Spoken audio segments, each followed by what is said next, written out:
We're back. I'm G808. I'm DJ. And this is the Atomsplit Rockin' and Drawing podcast. And today we're talking about, usually I say what we're talking about, but you go for it. Virtual comic conventions, or virtual conventions. Right. Which are by necessity currently. Yeah, another side effect maybe, or result COVID. Yeah, results of COVID. So we just found out this week that DragonCon, which we used to attend, is going virtual, and we used to attend as vendors. Or as artists, and but we probably will attend as fans, on and off. Right. It's going virtual, and I mean, having personally been to it, 8 years in a row, that's a big, I don't know if the loss is the word, but I mean, just was it 50, 60,000 people or something like that? Mm-hmm. Getting downtown Atlanta, woo! And all that money that was spent on rooms and food and merch and God. So Atlanta, the city loses out. But does DragonCon lose out? It looks like they're going to you can get a refund, or you can keep your pass for next year. So ComicCon in San Diego doing the same thing. But let's just say DragonCon's not charging you to do their virtual con, and they haven't really said what it's going to be yet, right? So right, we don't know, but it'll be interesting to see. But Comic-Con is doing virtual YouTube feeds of the panels, right? Yeah. So do you think that DragonCon should do panels that way too? Yeah, I think they should have been. I think they should have been doing panels like that all along.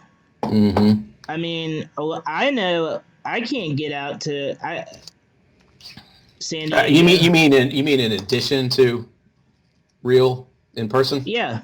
Yeah. Okay. I mean, yeah. That's a great point. I don't know if it costs them any extra to do that, but I mean, it's probably more equipment, cameras and internet feeds and whatnot costs, but cloud storage. But yeah, you can't get across town to go to that one hotel in the ballroom basement to see that panel when you're in the other one. So watch it, stream it later. Yeah. That's an excellent point. Even if they had $10 for all panels. Right. It's a lot cheaper than a plane ticket and a hotel room out to San Diego. So what you're saying is cons should be a combo going forward. Yeah. Once this COVID stuff's over. That's an excellent point. We've talked about music in past podcasts about live streaming shows. Mm-hmm. I don't think that's going away. I think that's going to be new in addition to actual concerts. They might give Patreons or whatever an extra. Have you watched any live stream shows? I haven't. No, I haven't. Nobody I'm interested in is live streamed yet. But I think Metallica is live streaming. Do they? And they charge for that, or no? I don't know. Yeah. Okay. But if they did, I mean. Like Steve Kilby on Instagram, he was doing them, and he was just asking for donations from the church. Yeah, donations. Yeah. Is mostly what people like Patreon are doing. Yeah. And I don't want to get off on, Yeah, we're going down music. But I mean, if it was somebody let's just say if it was the Black Keys. I love the Black Keys. Do I want to see the Black Keys live from their studio setup? Hell yeah. I'll pay, $5 or $10 to see a good set from the Black Keys. Or definitely AC/DC. Somebody I really like. Yeah, I mean, I guess it's like pay-per-view fights or something, huh? Yeah.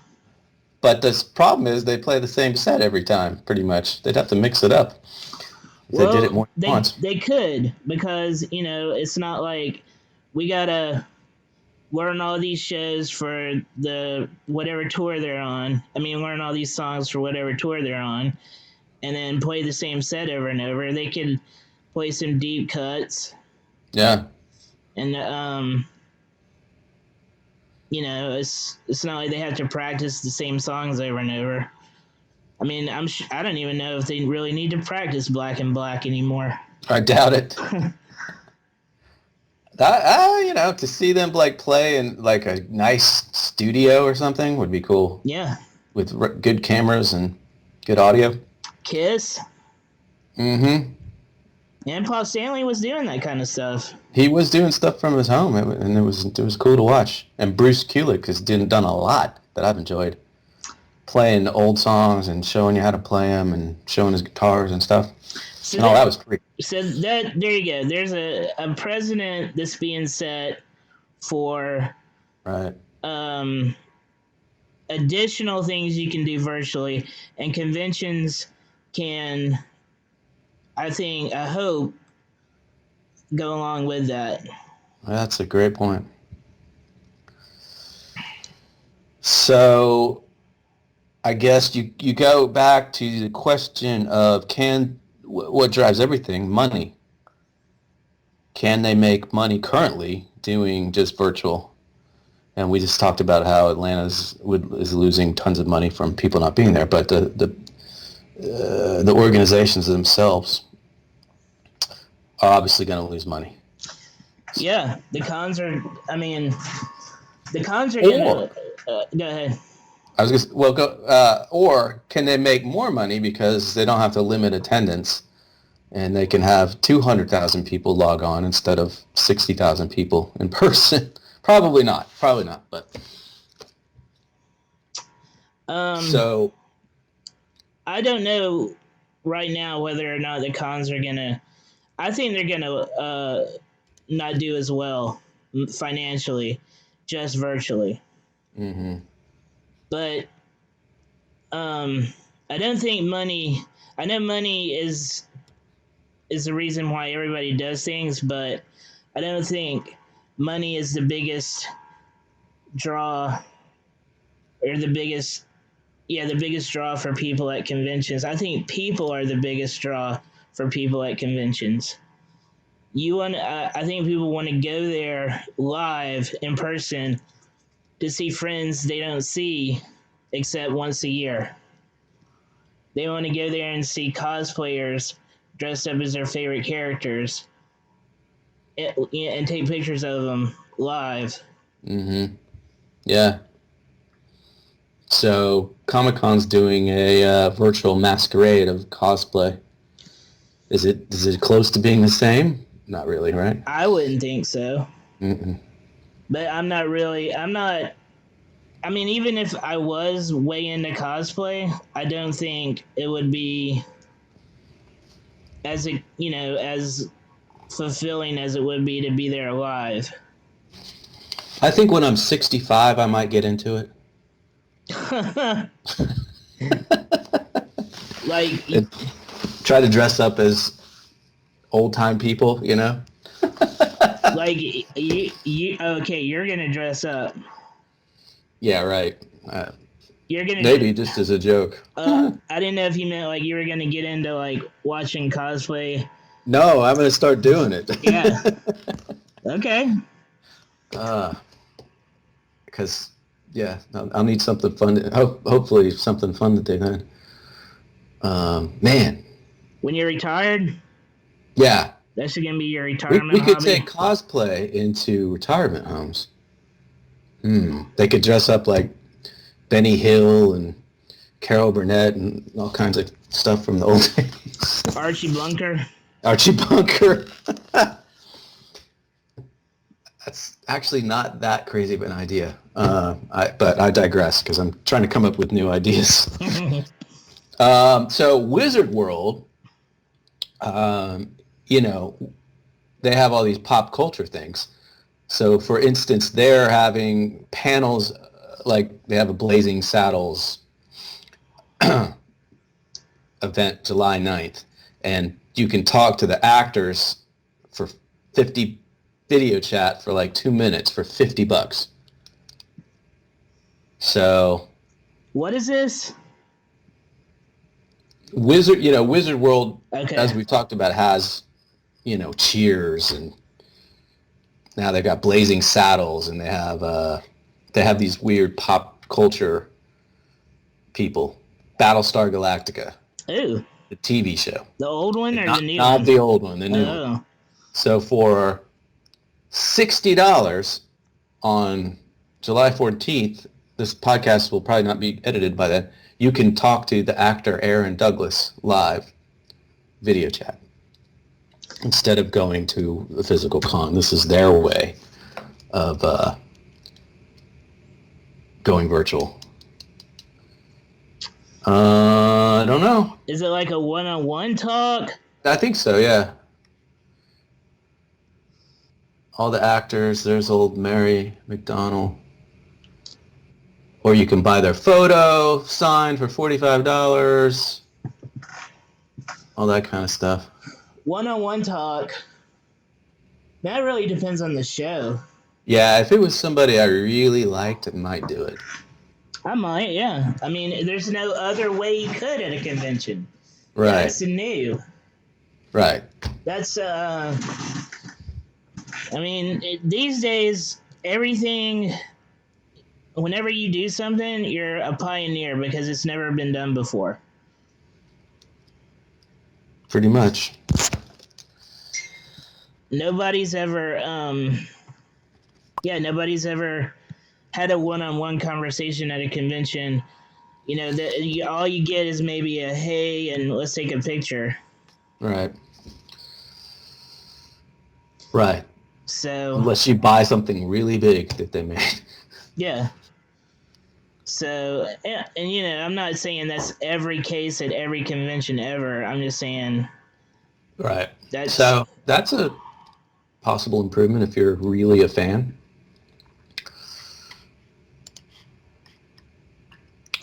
There's a baseball one here.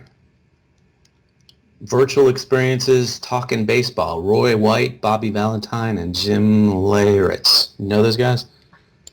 I've heard of Bobby Valentine. So you can have a live chat with him and autograph for $100. Or you can just have him record a message for you for the same price. For the same price? Yeah. Here's the thing, though. Like, what would I say? Like, all right.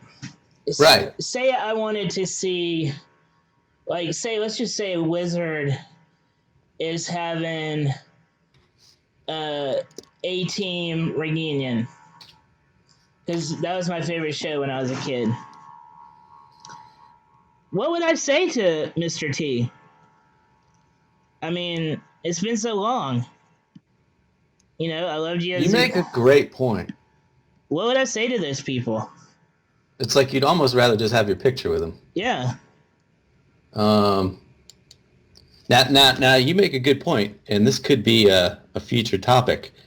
But if you were able to talk to Angus Young,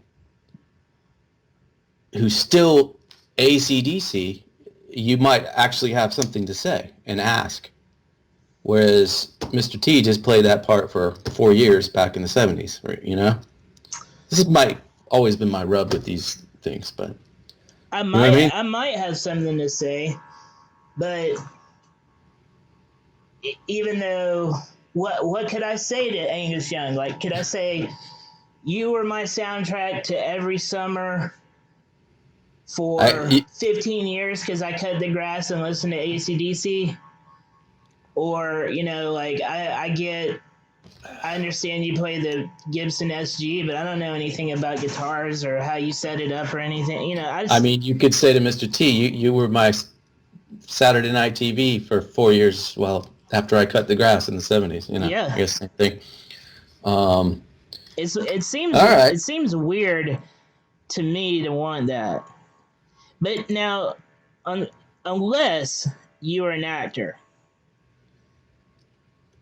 or somebody, and you right, because you want some advice or something, right? Because I can see myself, if I spent $100 or whatever, I would get an hour of one-on-one time. I would want an hour of one-on-one time with somebody like Walt Simonson or Mark Silvestri or somebody I respect in my field. Now that's something. Yeah. But to talk, well, you're right. When I met Paul Stanley, what was it, 8 years ago, when I bought his painting and I got to spend 2 minutes with him. You're right. I didn't know what to say. I mean, you're starstruck. I was completely starstruck. Yeah, I was like, it's kind of cool to see you 5 feet or 3 feet away instead of hundreds. And I mean, he was very cool and gracious. And luckily, I had somebody with me to help make some conversation up, but I didn't know what to say. And that's the thing is like, say I had an hour, I paid for an hour with Walt Simonson. The first 15 minutes would be me being starstruck, and then he'd probably be like, all right, kid, let's go. What do you want to know? Because he would have to lead. And then, that would get you going. But so if you think about your questions ahead of time, maybe you'll be all right. Well, yeah, that's one thing too. Yeah. I don't. That's I don't know if that's gonna help with still being starstruck. Right. But, yeah, I was just completely for like 4 hours afterwards. It's like, oh my god. Bizarre. I mean, I would do the same thing. I would be exactly the same. And I never thought I would be that way, but I was. All right, so let's go back to the topic. I think we both agree that the virtual stuff helps or doesn't. I don't know if it helps, but the actors and the panelists and stuff, but it doesn't help the vendors or the retailers, or really the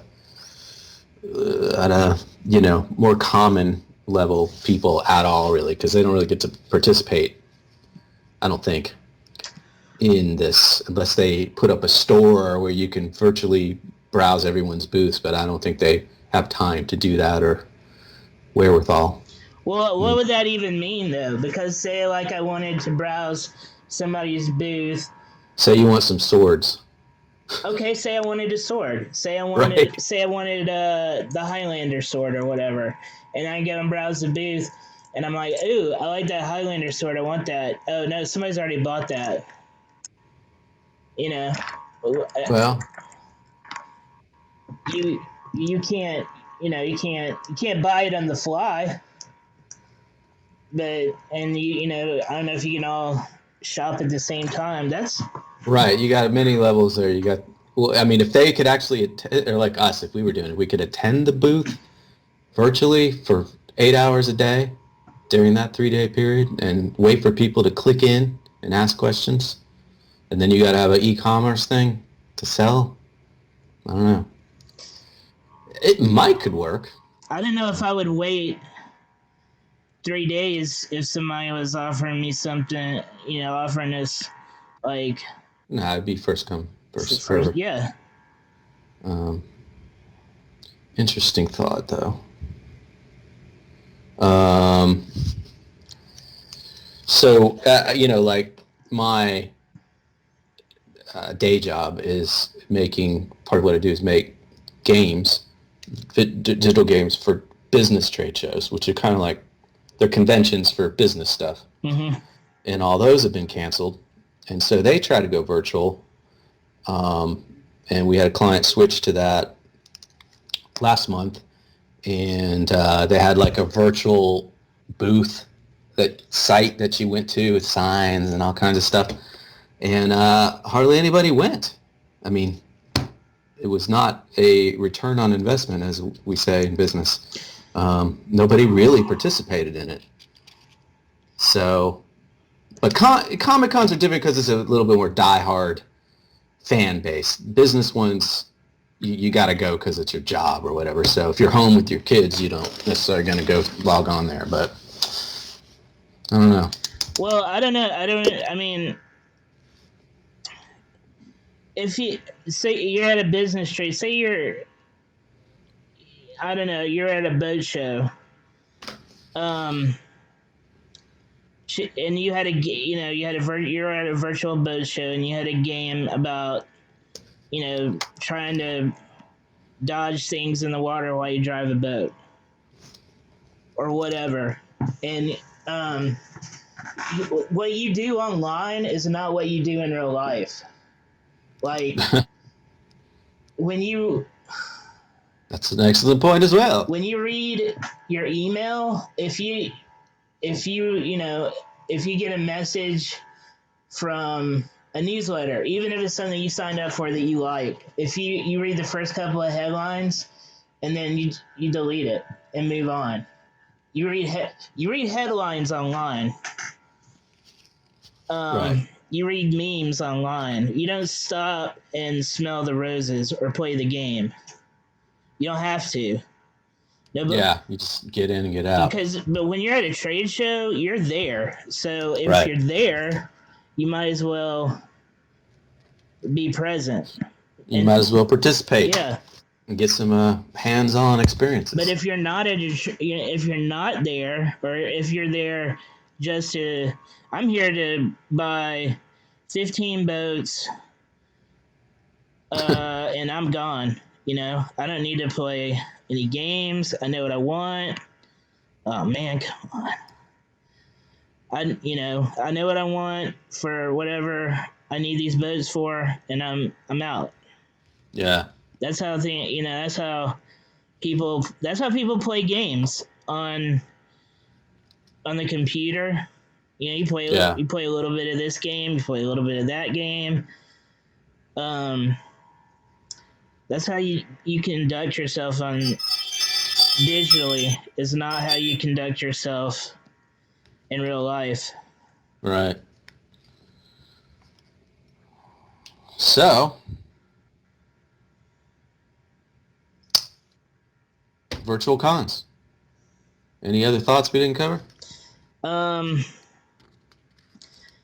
Yeah, I think virtual cons are for the most part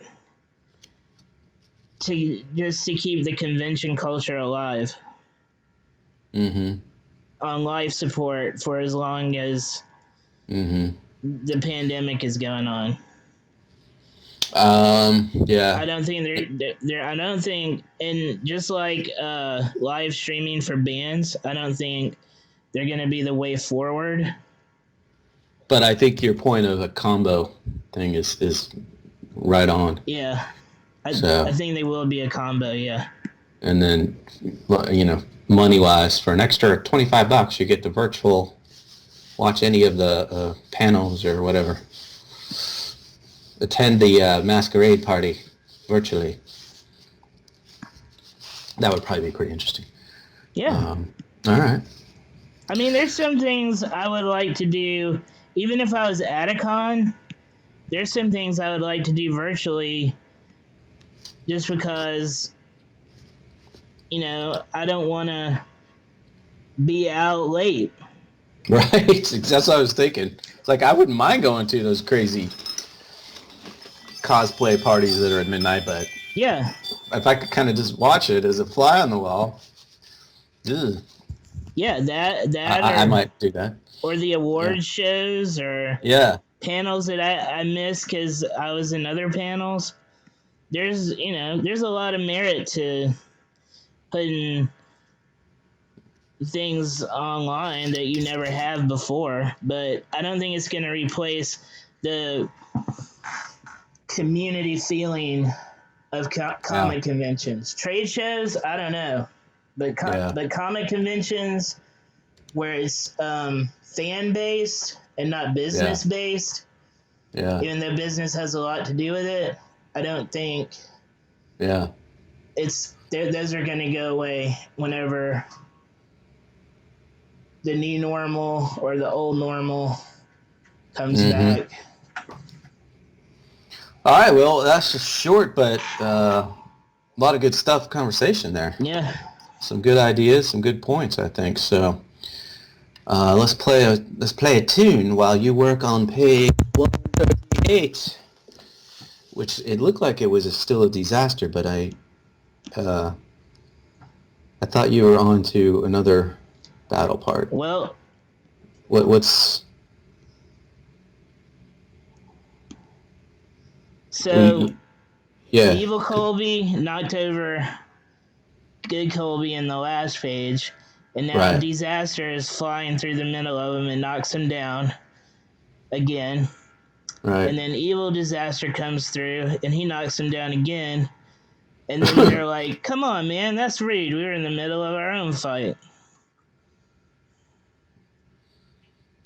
And then what's coming up after this? More Disaster.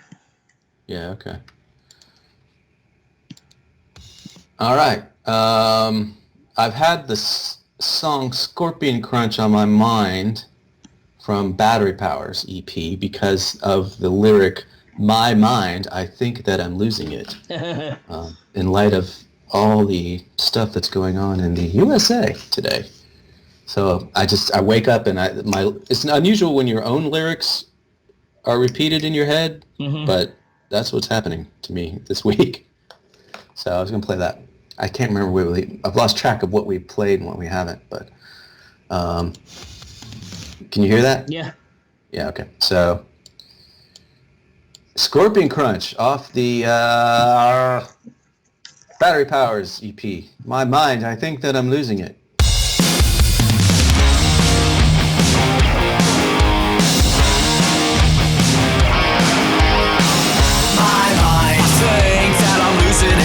Some lines cringe when they cross my lips.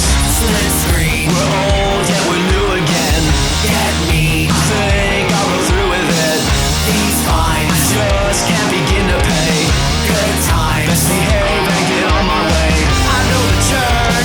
I know the way.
fade, lots of compression. All right.